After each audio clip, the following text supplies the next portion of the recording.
Previous ক্লাসে আমরা table অতটুকু পর্যন্ত সলভ করছিলাম, সেকেন্ড টেবল ছিল আর কি এটা। তো আমরা তো জানি যে সিমপ্লেক্স টেবলের মাধ্যমে যে কোনো ম্যাক্সিমাইজেশন কেস যদি সলভ করতে হয়, আমাদের সলিউশন কন্ডিশন হচ্ছে the value of CJ minus ZJ can never positive, কখনো পজিটিভ আসতে পারবে না। That means the value of CJ minus ZJ is always less than or equal 0। এটা ছিল না, but here there is a positive value 40. That means you have to proceed on to solve the linear programming problem. ঠিক আছে? আচ্ছা, তাহলে এখন আসো আমরা নতুন টেবলের কাজে যাওয়ার আগে বলো আমাদের টোটাল কাজ কয়টা? তিনটা কাজ। First you have to find out pivotal element or key element. বলো এখানে পাইভোটাল কলাম কোনটা, কার বরাবর হবে? এবার সবাই একটু একটু রেসপন্স করো, কার বরাবর পাইভোটাল কলাম হবে, কোনটা হবে? আমি বলছিলাম maximum positive value of CJ minus. হ্যাঁ, ভেরি গুড, তাহলে এটা হবে পাইভোটাল কলাম। এই যে উপরেরটা, এই যে এটা পাইভোটাল কলাম, এটা দিব। আচ্ছা ঠিক আছে, দিই। পাইভোটাল রো বের করতে হবে, ঠিক আছে? এরপরে পাইভোটাল রো বের করার জন্য তো রেশিও লাগবে, তাহলে তো পাইভোটাল রো এর জন্য এখানে কি ফাইন্ড আউট করতে হবে? রেশিও।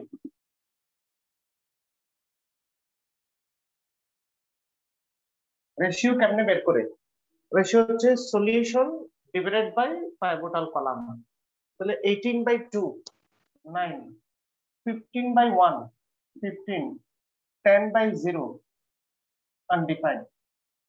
10 কে 0 দিয়ে ডিভাইড করা যাবে না, ঠিক আছে? এখন বলো কোন বরাবর রো হবে, কোন রেশিও বরাবর রোটা হবে?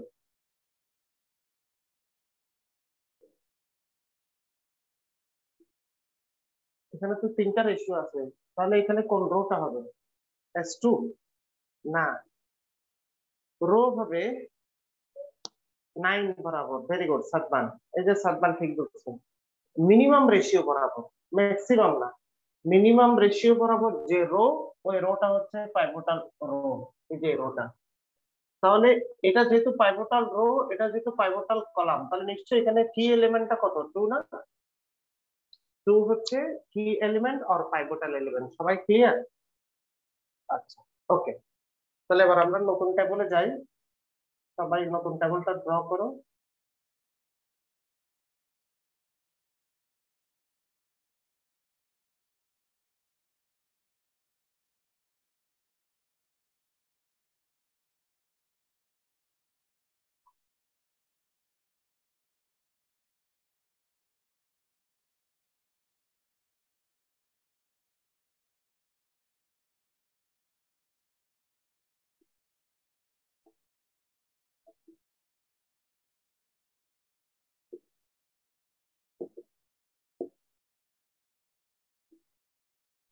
এই যে নতুন টেবিল ড্র করলাম।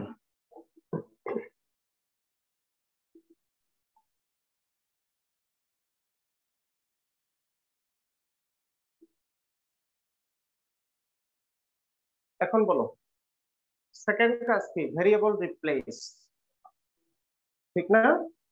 বলো কোন ভেরিয়েবলটা রিপ্লেস হবে এখানে, কোন ভেরিয়েবলটা? এখানে যেহেতু এটা কি এলিমেন্ট, তাহলে কার জায়গায় কি বসবে বলো? হ্যাঁ, ভেরি গুড, S1 এর জায়গায় কত বসবে? স্যার S1 এর জায়গায় কোনটা বসবে? X1। ভেরি গুড, হ্যাঁ মোবারক, S1 এর জায়গায় X1 বসবে। তাহলে এটা হবে X1, আর এটা S2, আর এটা X2। তাহলে বলো এখানে কোফিশিয়েন্ট কত আসবে? 40 না? এটা 40, এটা 0, এটা 80। কোফিশিয়েন্ট তো 40 হয়ে যাবে, তখন X1 এর কোফিশিয়েন্ট 40। তাহলে ভেরিয়েবল রিপ্লেস কমপ্লিট। এরপর আসো যে আমাদের এই কি এলিমেন্টকে কত বানাইতে হবে? 1 বানাইতে হবে। বলো এই কি কে যদি 1 এ কনভার্ট করতে হয়, তাহলে পুরো ইকুয়েশনটাকে কি করতে হবে? যে ফার্স্ট ইকুয়েশন যেটা আছে, এটাকে কি করতে হবে? এটাকে কিভাবে 1 কনভার্ট করব? হ্যাঁ ভেরি গুড, ডিভাইড 2।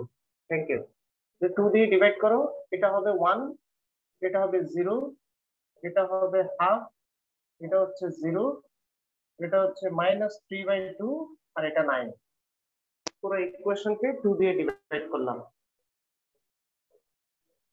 ঠিক আছে। আচ্ছা, এরপর এই এলিমেন্টটাকে কি বানাইতে হবে? এই যেখানে তো 2 কে 1 বানাইলাম, বাকি দুটাকে তো 0 তে কনভার্ট করতে হবে। একটা অলরেডি 0 আছে, কোনটা? 3 নাম্বার ইকুয়েশনটা। 3 নাম্বার ইকুয়েশনটা 0 তো আছেই, তাহলে এটা আর কষ্ট করে বানানোর দরকার নাই, এটা লিখে ফেলি। এটা 0 তে কনভার্ট করা আছে, 0 1 0 0 1, ঠিক আছে। শুধু আমাদের সেকেন্ড ইকুয়েশনের এটাকে 0 তে কনভার্ট করতে হবে কিভাবে? এই বাই দ্য হেল্প অফ কি এর সাহায্যে বলো। এই 1 কে এই 1 এর সাহায্যে আমরা কেমনে 0 তে আনতে পারি? খুব সহজ না? মাইনাস করলেই তো হয়ে যাবে না? এই যে 1 থেকে 1 মাইনাস করলে এখানে 0 হয়ে যাবে, ঠিক না? তাহলে আমরা এই সেকেন্ড ইকুয়েশন থেকে এই যে যেটা কি এর ইকুয়েশন পাইছি ওই ইকুয়েশনটা মাইনাস করব। তাহলে মাইনাস করো, 1 মাইনাস 1 0, 0 মাইনাস 0 0, 0 মাইনাস হাফ, তাহলে মাইনাস হাফ, 1 মাইনাস 0 1, 0 মাইনাস -3/2, তাহলে +3/2, 15 মাইনাস 9 6। সবাই ক্লিয়ার?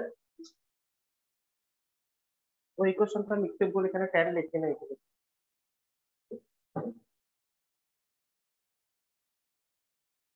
বুঝছো সবাই?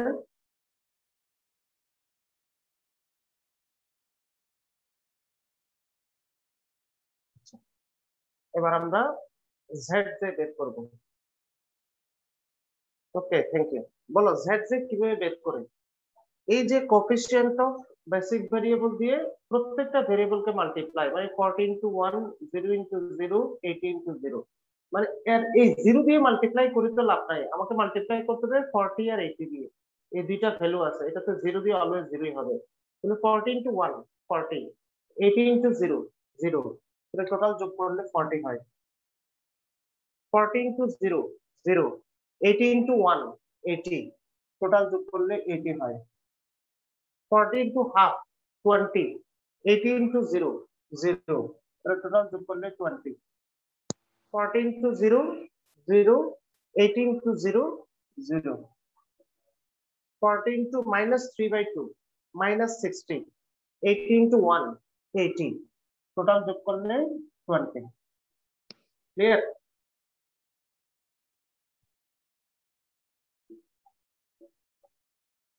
লাইনটা ক্লিয়ার আছে না?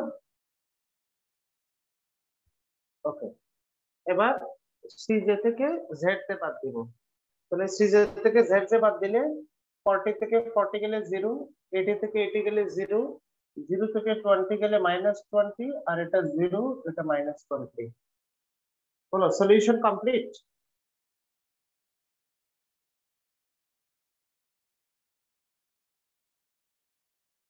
হ্যাঁ, কমপ্লিট। সলিউশন কমপ্লিট হয়ে গেলে একটু খুশি লাগে, চাকবার আর করতে হচ্ছে না, ঠিক আছে। আচ্ছা, তাহলে বলো আমরা সলিউশন কি পেলাম? এখানে আমাদের মূল ভেরিয়েবল হচ্ছে দুইটা, একটা হচ্ছে x1 আর একটা হচ্ছে x2। একটা হচ্ছে am রেডিও আর একটা am fm রেডিও। সলিউশনের ঘর কোনটা? এটা না? এই যে সলিউশনের ঘর, এই যে সলিউশন। বলো x1 এর সলিউশন কত পাইছো? x1, এই যে x1, x1 এর সলিউশন 9, আর x2 তো এই যে 3 নাম্বারটা, 3 নাম্বারটা x2, এই x2 এর সলিউশন কত পাইছো? এই যে x2 যেটা আছে, x2 এর সলিউশন 10। তার মানে x1 এর সলিউশন 9 আর x2 এর সলিউশন 10, অর্থাৎ 9টা am রেডিও আর 10টা am fm রেডিও প্রডিউস করলে ম্যাক্সিমাম প্রফিট হবে। দেখো তো আমরা গ্রাফিক্যালেও আনসার এটা আসছিল না আমাদের? গ্রাফিক্যাল মেথডে যখন অঙ্কটা সলভ করছিলাম তখনও 9,10 আসছিল, সেম রেজাল্ট। সিমপ্লেক্সও সলভ করছি, দেখছো সেম রেজাল্ট আসছে, ঠিক আছে। এখন যদি তোমাদেরকে জিজ্ঞেস করতো যে what is the maximum profit, maximum profit কত টাকা, তাহলে তোমার এখান থেকে বের করতে হবে ম্যাক্সিমাম প্রফিট। তোমার ইকুয়েশনটা কি ছিল? 40 into x1 plus 80 into x2, objective function এটা ছিল। তার মানে এখানে কত আসতেছে? 40 ইন্টু 9 প্লাস 80 ইন্টু 10, ঠিক না?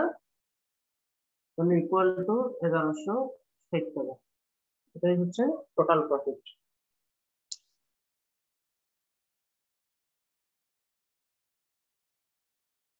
আর কারো কোনো ডাউট আছে?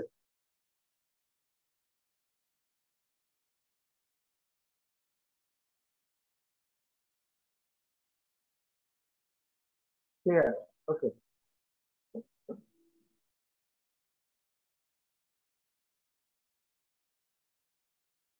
এটা লেখা হলে আমাকে একটু ইনফর্ম করো।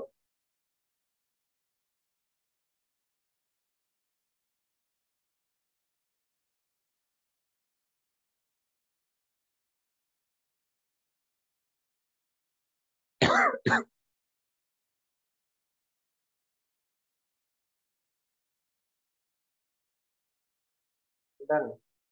ওকে, আচ্ছা, তাহলে আশা করি ম্যাক্সিমামে লেখা হয়েছে। তাহলে আমরা ওয়ার্কিং প্রসেস বুঝিয়েছি। এরকম দেখবা বেশি না, শুধু গুনে গুনে তুমি হাতে কলমে সর্বোচ্চ 3টা অঙ্ক করো, দেখবা যে তোমার স্পিড বেড়ে গেছে ক্যালকুলেশনের। সিমপ্লেক্স মেথডে তোমার সবচেয়ে বড়, এই এখন এই 5th সেমিস্টারের সবচেয়ে বড় তোমার একটা সুযোগ আছে, যে যে কারো ক্যালকুলেশন স্পিড বাড়ানোর সুযোগ। এই সিমপ্লেক্স মেথডের অঙ্ক যত বেশি সলভ করবা, 2-3টা অঙ্ক সলভ করলে দেখবে যে ব্রেন ওয়াশ হয়ে গেছে, বাকি আর ক্যালকুলেশন গুলোকে ক্যালকুলেশন মনে হবে না। ঠিক আছে? এই জন্য তোমাদের কাজ হচ্ছে তোমরা যে কোনো ম্যাক্সিমাইজেশন কেস সিমপ্লেক্স মেথড করবা, কোন কেসের জন্য? ম্যাক্সিমাইজেশন কেসের জন্য সিমপ্লেক্স মেথড সলভ করবা। ঠিক আছে? আচ্ছা, তাহলে এতটুকু সবাই ক্লিয়ার?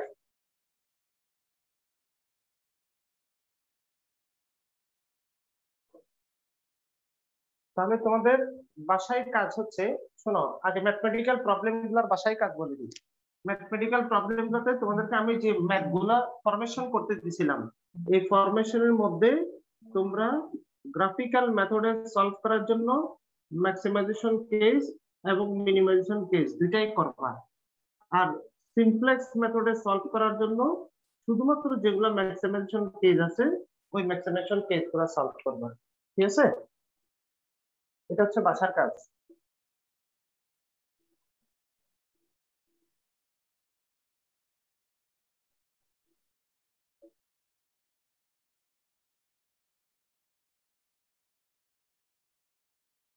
এরপরে তোমাদেরকে ছোট্ট 2টা ডেফিনিশন নিয়ে আমি কথা বলি।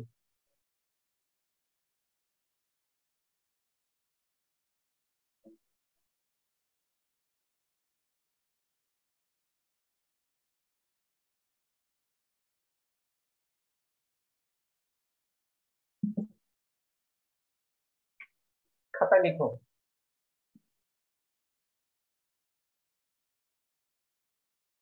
ইনফিজিবল সলিউশন।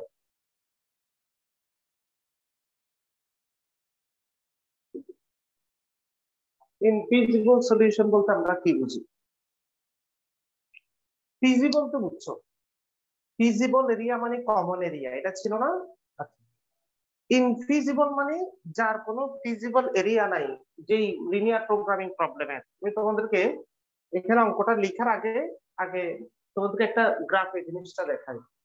ধরো তোমার এখানে কনস্ট্রেন্ট আছে দুইটা, কথার কথা, দুইটা কনস্ট্রেন্ট। ঠিক আছে? কনস্ট্রেন্ট দুটো কি কি? এটা ধরো 1 নাম্বার কনস্ট্রেন্ট, আর এটা ধরো 2 নাম্বার কনস্ট্রেন্ট, কথার কথা। এটা হচ্ছে কনস্ট্রেন্ট নাম্বার 1 আর এটা হচ্ছে কনস্ট্রেন্ট নাম্বার 2। ঠিক আছে? এখন যে দুইটা কনস্ট্রেন্ট আছে, ধরো দুটোটা একটা একটাকে ছেদ করে নাই, মানে কি ইন্টারসেক্ট করে নাই, কিন্তু তোমাকে প্রশ্নে দিছে কি, ফার্স্ট কনস্ট্রেন্টের ক্ষেত্রে বলছে greater than or equal. Greater than মানে কোন এরিয়া হইতে হবে? বাইরের এরিয়া। আর সেকেন্ড কনস্ট্রেন্টটা দিচ্ছে লেস দেন অর ইকুয়াল, মানে ভিতরের এরিয়া। বলো, এই যে এই জায়গা এবং এই জায়গার মধ্যে কোনো কমন জায়গা আছে? আমাকে বলো তো। তাহলে এই দুইটা কনস্ট্যান্টের জন্য তুমি কি কোনো কমন এরিয়া পাবা? কারণ বলতেছে কি এই ফার্স্ট কনস্ট্যান্টের জন্য গ্রেটার আর সেকেন্ড কনস্ট্যান্টের জন্য লেস। তাহলে তোমাকে যেই কনস্ট্যান্ট গুলো দেওয়া থাকবে এই কনস্ট্যান্ট গুলোর জন্য যদি কোনো কমন এরিয়া পাওয়া না যায়, কোনো ফিজিবল এরিয়া পাওয়া না যায়, তখন ওই লিনিয়ার প্রোগ্রামিং প্রবলেম গুলোকে কি বলা হয়? ইনফিজিবল সলিউশন বলা হয়। মাথায় ঢুকছে কিনা দেখো।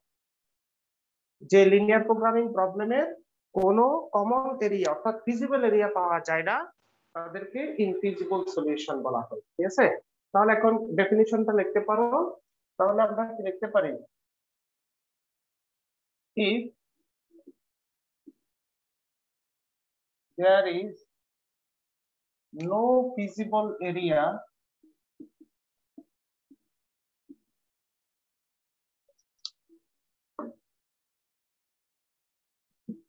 in a linear programming problem is called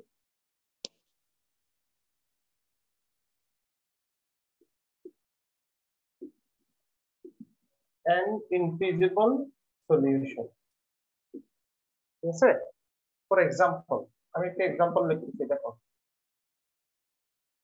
ধরো তোমাদেরকে জেড মিন বা ম্যাক্স তুমি যাই লেখো কোনো অসুবিধা নেই, এটার ক্ষেত্রে মিনও লিখতে পারো ম্যাক্সও লিখতে পারো, সমস্যা নেই। ধরো লিখলে এরকম যে ax1 প্লাস bx2, এটা হচ্ছে অবজেক্টিভ ফাংশন। এরপর আসো কনস্ট্রেইন। কনস্ট্রেইন দিয়েছে ধরো দুইটা, একটা হচ্ছে cx1 প্লাস bx2, যেহেতু গ্রেটার বলছি, গ্রেটার দেন অর ইকুয়াল ই। তারপর হচ্ছে fx1 plus gx2 less than or equal h। একটা হচ্ছে গ্রেটার আর একটা লেস, প্রথমটা গ্রেটার দ্বিতীয়টা লেস, এরকম বললাম। আর নন নেগেটিভ রেস্ট্রিকশন দিলাম x1, x2 greater than or equal 0। তাহলে এই কনস্ট্যান্ট এগুলো তো আমরা ধরে নিচ্ছি, এগুলো স্যাম্পল, এগুলো ডেমো হিসেবে লিখলাম আর কি একটা। তাহলে এই ডেমো গুলার গ্রাফ যদি এরকম আসে, তাহলে এটাকে বলা হয় কি ইনফিজিবল সলিউশন। এই যে গ্রাফ, এগুলো চিহ্নটা দিয়ে দিবা, এটা গ্রেটার এটা লেস। এই যে আমি যে এখানে চিহ্নগুলো দিছি ডিরেকশনে, এই চিহ্নগুলো দিবা, তাহলে আমরা বলতে পারি দিস ইজ অ্যান ইনফিজিবল সলিউশন।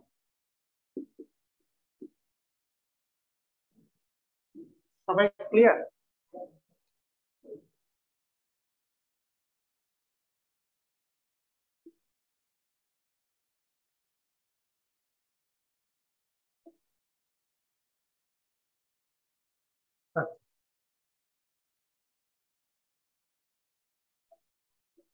যে কোনো জিনিস এরকম ম্যাথমেটিক্যালি যদি তুমি কোনো কিছুকে রিপ্রেজেন্ট করে এক্সপ্লেইন করতে পারো, তাহলে সেটার কনসেপ্টটা ক্লিয়ার হয় এবং মার্কিংও ভালো হয়। কারণ ইতিহাস লিখার চেয়ে এই যে এরকম একটা ম্যাথমেটিক্যাল ফরম্যাট বা একটা গ্রাফিক্যাল ফরম্যাটই যথেষ্ট। ঠিক আছে, এন্ড লাস্ট ওয়ান আরেকটা ডেফিনিশন। এটা লেখা হয়েছে? লেখা হলে আমাকে একটু জানাও।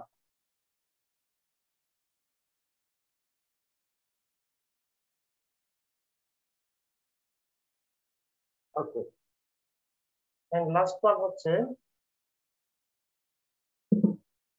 Unbound solution.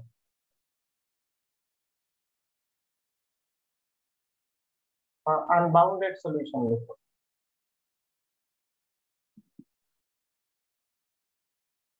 Unbounded solution.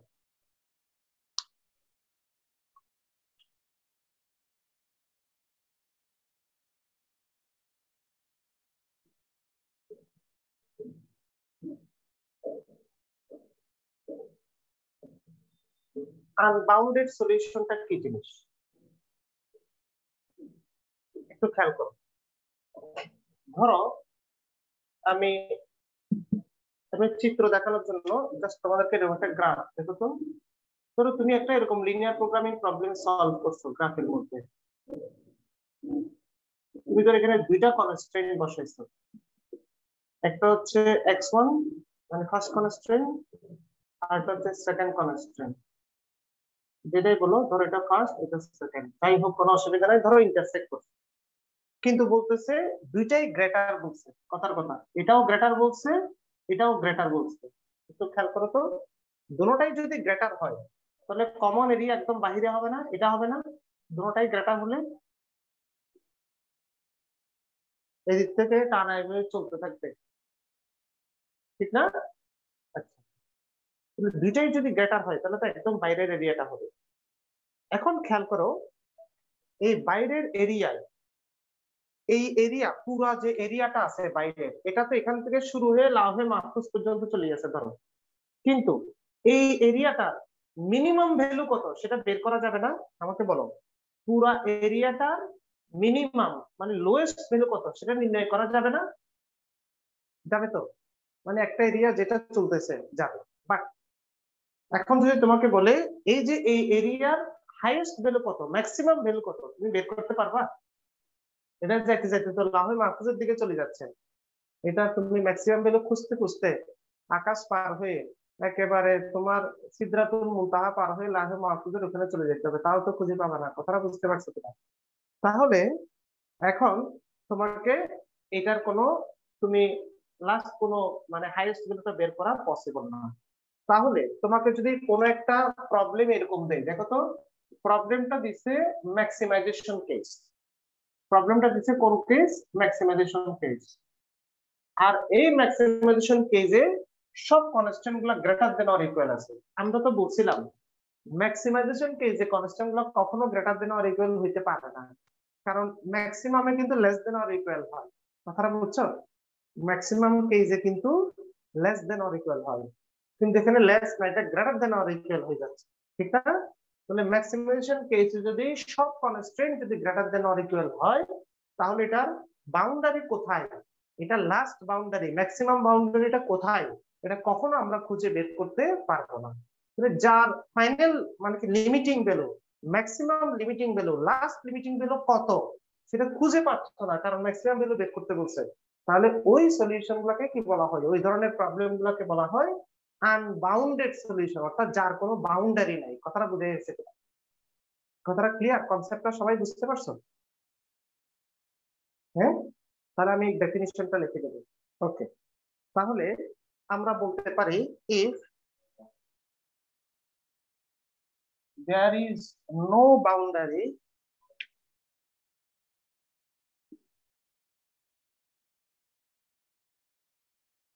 no optimum limit লিখি না, অপটিমাম লিমিটও লিখতে পারো, আর কারো যদি এটা লিখতে অসুবিধা হয় নো বাউন্ডারি লিখতে পারো, যার যেটা খুশি লিখতে পারো। if there is no boundary of a linear programming problem is called an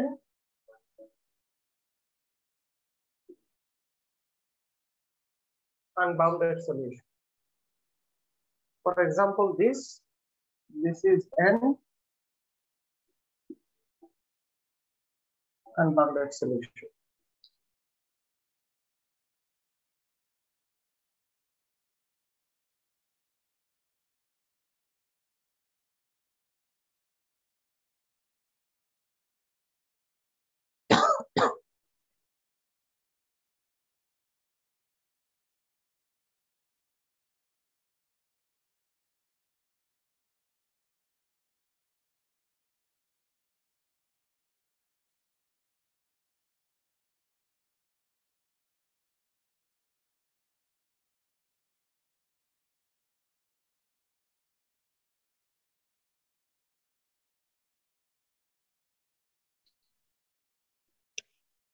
ঠিক আছে?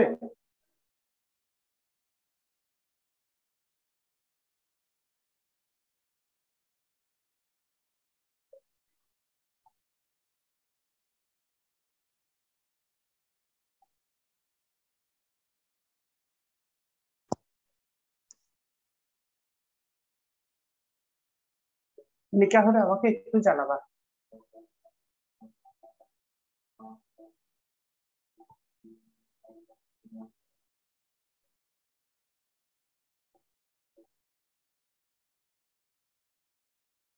ওকে।